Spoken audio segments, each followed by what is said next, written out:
მოგესალმებით, თქვენ უყურებთ გადაცემა ახალგაზრდულ პოლიტიკას, მე კი მისი წამყვანი სოფო ზურაბიანი ვარ.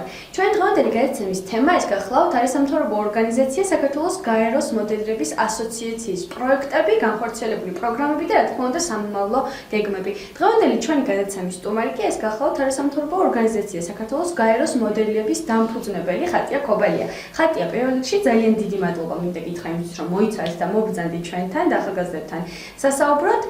პირველი მინდა კითხო, რომ ორიოდე სიტყვით წარადგინოთ თქვენი თავი და ამის გარდა ისაუბროთ თქვენ მიერ დაფუძნებულ არასამთავრობო ორგანიზაციის, ასე რომ ვთქვათ, მიზნებზე და პრიორიტეტებზე, რასაც გამოყოფთ სხვა არასამთავრობო ორგანიზაციებისგან, რადგან უნდა აღნიშნო, რომ თქვენი არასამთავრობო ორგანიზაცია დღეს არის საკმაოდ პროდუქტიული და მუშაობდი არასამთავრობო ორგანიზაცია.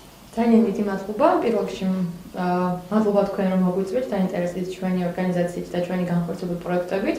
ასევე მომავალ პროექტებს, რომელსაც დღეს საუბრობთ, შემოგთავაზებთ და გაგაცნობთ. ვარ ხატია ქობალია, ამ ორგანიზაციის ერთ-ერთი დამფუძნებელი, საქართველოს გაეროს მოდელირების ასოციაციის. იდეა ამ ორგანიზაციის ჩამოყალიბების საკმაოდ დიდი ხნის წინ არსებობდა, თუმცა გადავწყვეტ, რომ ერთი წლის წინ, ასე ვთქვათ, ამ იდეას შევსხაფთები და ხორცი როგორც ასეთი და სადღაც ეხლა რამდენიმე კვირაში გახდება ერთი წელი, რაც ეს ორგანიზაცია არსებობს.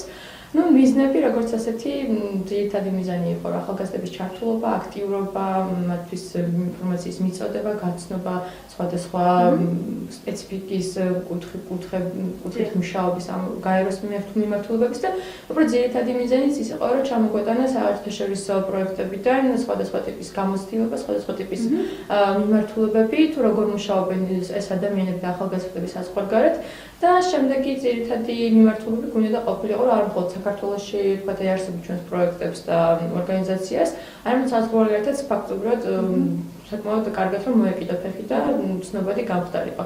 დღესდღეობით ეს თუ ისე მიღწეულია, იმიტომ რომ რამდენიმე საერთაშორისო პროექტი იყო, სადაც ჩვენი დელეგატები მიწვეული იყვნენ და ჩაერთნენ. გუშინაც მივიღეთ ერთ-ერთი მოწვევა, და პარტნიორობის ხელშეკრულების გაფორმებისათვის თხოვნა სტამბოლიდან და მათ უნივერსიტეტთანაც ვითანამშრომლობთ და შესაბამისად ჩვენ დელეგატებს ექნებათ საშუალება, რომ იქაც შეღავათიან ფასებში და შეღავათიან პირობებში გაემგზავრონ. და ძირითადი მთავარი რაც იყო, თამამად ვიტყვი, იმიტომ რომ ძალიან ახლოს არის მისი განხორციელების ეტაპები, ანუ საერთაშორისო მოდელირება გვინდა რომ გავუკეთებინე პირველად საქართველოში, შესაბამისად სანამ დავაგროვებთ გამოცდილებას და პირველივე პროექტს მოვიკიდებთ, ანუ დავიწყებთ საერთაშორისოს, ჩავთვალოთ საჭირო, რომ ჯერ უკეთესი იქნებოდა ადგილობრივები გავუკეთებინა, გამოგვეცოდა საკუთარი თავი როგორც ორგანიზატორად და შემდეგ უკვე საერთაშორისოდ შევეჭიდებოდით, ასე რომ დღესდღეობით ეს მიზნები მიღწევია, ვაპირებს უახლოეს მომავალში და ძალიან კარგი. მინდა ახლა კონკრეტულად კითხო იმ პროექტებზე, რაც მე თვითონ მინახავს და სადაც მე თვითონაც მივიღია მონაწილეობა, ადგილობრივი ახსენეთ და თქვენ გქონდათ ქუთაისის გაეროს მოდელირება, გქონდათ თბილისის გაეროს მოდელირება და უფრო ვრცლად მინდა და შიგნით რა ხდება კომიტეტებზე მინდა ისაუბრო, რამდენი კომიტეტია, ანუ რა კრიტერიუმით არჩევთ კომიტეტებს, მე როგორც ვთქვით, თქვენც გაქვთ დამატებული რაღაც კომიტეტები, აი მინდა რომ ამაზე უფრო დეტალებში ისაუბრო. კომიტეტებს რაც შეეხება, პირველი იყო ჩვენი ეს თბილისის გაეროს მოდელირება 2014, დებიუტი ჩვენი ორგანიზაციისა, საკმაოდ კარგად და წარმატებულად ჩაიარა და შესაბამისად დაველოდებოდა ამ ხოლმე გამოხმაურებას, რადგან ბაზარზე მაინც ახალი ორგანიზაცია ვიყავით და ცნობადობა არ გწოდა ძნელია, რომ ასე ვთქვათ, მოიპოვა ყურადღება, პოპულარობა და დაინტერესება საზოგადოებისა. შესაბამისად, პირველი იყო ეს ჩვენი პროექტი და ვეცადეთ, რომ რაღაც საინტერესო კუთხით გაგვესვან საზოგადოებისთვის. ერთ-ერთი იყო ეს ახალი კომიტეტების დამატება. კომიტეტების შერჩევა ხდება ძირითადად ისე თქვათ, როგორც არის გაეროში თვითონ სპეციფიკა, ასე თქვათ, კომიტეტთა მუშაობების წარმართვის პრინციპიც კი აღებული გვაქვს, როგორც არის ფორმალური მოლაპარაკებები, არაფორმალური მოლაპარაკებები, მე ვთქვათ, სხვა მოდელირებას არ ახასიათებს, იმიტომ რომ ფორმატი არ მოიცავს უბრალოდ ამას, ეს ჩდება გაეროს ფორმატებში. და ეს უშიშროების საბჭო, მომავლის უშიშროების საბჭოს ჩვენი დამატებული კომიტეტი არის. ეს კომიტეტი როგორც ასეთი არ არსებობს, უფრო არსებობს საფრთხეების განსაზღვრის კუთხით საბჭოები, მაგრამ ეს კომიტეტი არ არის გაეროში და ამიტომ ჩვენ შევქმნით მომავლის უშიშროების საბჭო, რომელიც მომავალში განიხილავს კონკრეტულ პრობლემებს, თუ როგორ იქნება და მომავალში ცდილობენ რომ გადაჭრან ეს პრობლემები უკვე განვითარებული სიტუაცია შეაფასონ და გადაჭრის გზებიც მოძებნონ. ერთ-ერთი იყო კრიზისების კომიტეტი, რომელზეც ძალიან დიდი სიამაყით საუბრობ, იმიტომ რომ პირველად იყო როცა ჩვენ საქართველოში ეს კომიტეტი ამ კუთხით შემოვიტანეთ და დავანახეთ საზოგადოებას. ღამის 11 საათზე დასრულდა საკომიტეტო მუშაობები. გავიშვით დელეგატების სახლებში და სადღაც ღამის 3 საათზე ჩამოვარეთ ყველას და ვთქვით რომ კრიზისია, მსოფლიოს თქვენი დახმარება სჭირდება, თქვენ გარეშე არაფერი არ მოხდება და ესე გამთენი 7-8 საათამდე იყვნენ დელეგატები, მუშაობდნენ და შემდეგ უკვე 2 საათში მოუწიეთ რომ GA-ზე, ანუ გენერალურ ასამბლეაზე წასულიყო. დანარჩენი კომიტეტების შერჩევაც, რა ვიცი, ძირითადად თემიდან გამომდინარე ინტერესიდან და სიმწვავიდან გამომდინარე. აი ზუსტად ამაზე მინდა გითხრათ, როდესაც კომიტეტში ანაწილებთ დელეგატებს, ძირითადად რომელ კომიტეტებზეა უფრო მეტად მოთხოვნა და როგორ ხდება გადანაწილება? ანუ გასაუბრების ეტაპი დანერგილი არის ჩვენს ორგანიზაციაში, ამ აპლიკაციის შემდეგ ანუ უნდა მიიღონ მოწვევა გასაუბრებაზე. იქ ვეკითხებით მათთვის სასურველი კომიტეტი რა არის, თუმცა ეს არ ნიშნავს, რომ აუცილებლად გავითვალისწინებთ და მოხდება ერთ-ერთში, იმიტომ რომ კომიტეტი არის უბრალოდ 12-10 ქვეყანა არის თითო კომიტეტში თითო და ანუ ყველა შეიძლება უმდოდეს ამერიკის შეერთებული შტატების წარმომადგენელი იყოს უფლებების კომიტეტში. Ну, ცდილობთ გავითვალისწინოთ, თუმცა უფრო მეტად მე მათ სრულთან ერთად ეგრესა უყურებთ, როგორც წარმატებით გაიარა გასაუბრება, აპლიკაცია და ასე შემდეგ დანარჩენი. როგორ ხდება გადანაწილება ამ პრინციპით და თვითონ მოთხოვნადი კომიტეტები არის მაინც უფრო უფლებების კომიტეტი, ნარკოტიკების და კრიმინალის კომიტეტი, გენდერის კომიტეტი, რომელიც წელს დავამატეთ და მიგრაციის კომიტეტიც ესეც წელს იყო დამტკიცებული 2015-ში. იმიტომ რომ ეს არის როგორც ანუ ეტაპობრივად ეტაპებად იყო არის თქვა დამწყები კომიტეტები, არის საშუალო დონის და უმაღლესი დონის. ეს არის გამოცდილების მიხედვით. და მაინც ძირითადად ეს უფლებების კომიტეტი პოპულარულად სარგებლობს ხოლმე. და ისეთი ბავშვებში ან დელეგატებში ვისაც ვთქვით მე-10 მე-8 არიან უშიშროების საბჭო, სპეცპოლი და ესეთი ტიპის კომიტეტები უნდა დაინტერესებათ. როგორც ვიცი, თქვენ პროექტის ბოლოს გაქვთ ძალიან კარგი პრიზები. პრიზებს იმიტომ ვახსენებ, რომ მინდა ხაზი გავუსვა, როდესაც უკვე აგზავნით ხო კან მაგალითად რომელიმე გაცვით პროგრამაში და იქ იღებენ გამოცდილებას. ანუ ეს მაინტერესებს, ვისთან გაქვთ შეთანხმებები, მემორანდუმები, ვისთან ეს თანამშრომლობთ და შემდეგ თქვენი მოდელების დასრულების მერე აგზავნით მათთან სათამაშო. პირველად ეს იყო გერმანიაში გავუშვით ჩვენი დელეგაცია. და მათ შორის ერთ-ერთი იყო გამარჯვებული, რომელიც სრულად დაფინანსდა თვითონ ორგანიზაციიდან, ანუ მისი ცხოვრების ხარჯები ყველაფერი იყო განსხვავებული. შემდეგი პროექტები უკვე ეს იყო ადგილობრივ არასამთავრობო ორგანიზაციებთან თანამშრომლობთ, რომლებსაც ასევე აქვს მემორანდუმები გაფორმებული საზღვარგარეთ. ქუთაისის შემდეგაც მოხდა ორი დელეგატის ასე ვთქვათ გამგზავრება ერასმუსის პროექტებზე. წელსამცხოვრად ვერ ესწრებოდა ანუ ამ ყველაფრის მოგვარება, იმიტომ რომ საბუთეთზე შესვლა მანამდე უნდა ყოფილიყო და გამარჯვებული ვინაობა ცოტა გვიანი იქნებოდა ცნობილი.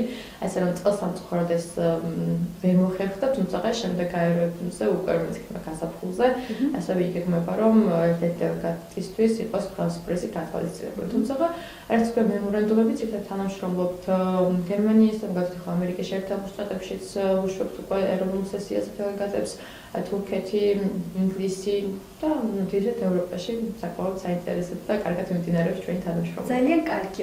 აუცილებლად უნდა გკითხოთ, თქვენი სისტემა მომწონს ძალიან და რატომ? როდესაც გავიცანი, მივხვდი რომ თქვენ გაქვთ ძალიან მრავალფეროვანი რამ. ხართ დამფუძნებლები, ყავთ ორგანიზატორები, მანდაც მთავარი და ისეთი რომლებიც ბოლო დამხმარეები არიან ორგანიზატორების, დელეგატები, ჟურნალისტები.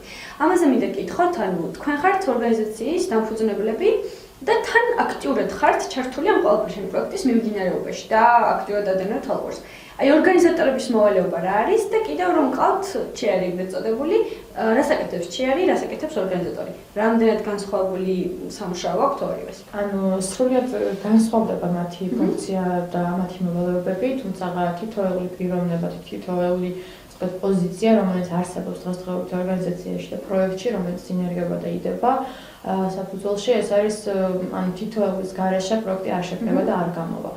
ორგანიზატორები ეს არის პიროვნებები, რომლებიც ჩვენთან ერთად ქმნიან პროექტს, დადიან სკოლებში ატარებენ პრეზენტაციებს, მაქსიმალურად ცდილობენ გაავრცელონ ინფორმაცია, მოიძდონ დელეგატები, ჩაატარონ სხვადასხვა სახის გაცნობითი შეხვედრები, ღონისძიებები, ეს პროექტამდე ორგანიზატორები იწყებენ სადღაც 3-2 თვით ადრე მუშაობას. ანუ თუ გვინდა რომ იყოს ხარისხიანი ორ კვირაში დაგეგმილი პროექტი, შესაბამისად არ არის ხოლმე ისეთი როგორიც გვინდა, ან ბევრი ნიუანსი და გავთვალისწინოთ. და 2-3 თვით ადრე ვიწყებთ ხოლმე ორგანიზატორებთან ერთად მუშაობას და მათ მოგებაში შედის ის, რომ ძირითადად გავუწიონ რეკლამა, PR პროექტს და მოისდენ მეტი დელეგატები და დაინტერესონ.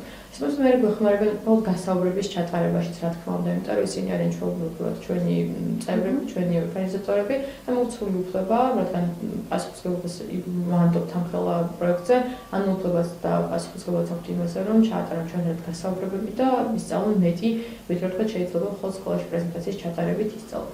Შემდგომ პროექტში მან არის კომიტეტის ორგანიზატორი, არის გარე ორგანიზატორი, რომელიც გარეთ გვეხმარება, მანამდე მოხდა კომიტეტში არიან და მუშაობენ და მომდეს კვება, სხვადასხვა ბევრი საკითხი, რომელიც ასე გასამართია ხოლმე და კომიტეტის ორგანიზატორები უშუალოდ კომიტეტს აქცევენ ყურადღებას შეიძლება რაიმე ხარვეზი თუ არა, ამით უჭირდება დელეგატს ან კომიტეტის თავმჯდომარეს, რომ მოხერხდეს ჩვენთან დაკავშირება, ერთმანეთში შეთანხმება და ნებისმიერი ხარვეზის გამოსწორება.